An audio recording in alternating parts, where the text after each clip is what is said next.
Patrymau iaith diwrnod 10, Caernarfon, uwch 3. Day 10 language patterns. Day 10 tasks follow the structure of the uwch exam. Gwranto, 15% o'r cymhwyster. Prawf gwranto a deall.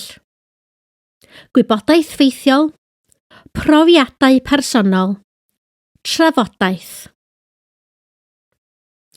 Siarad, 45% o'r cymhwyster. Tasgau trafod.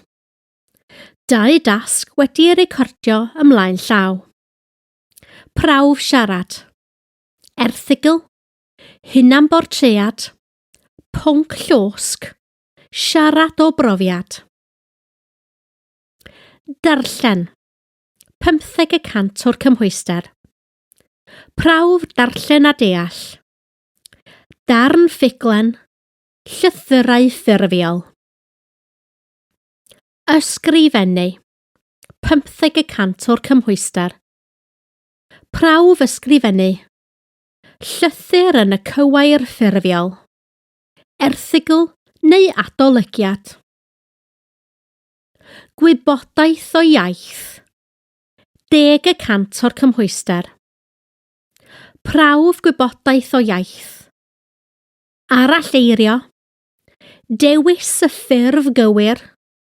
Llenwi bylchau.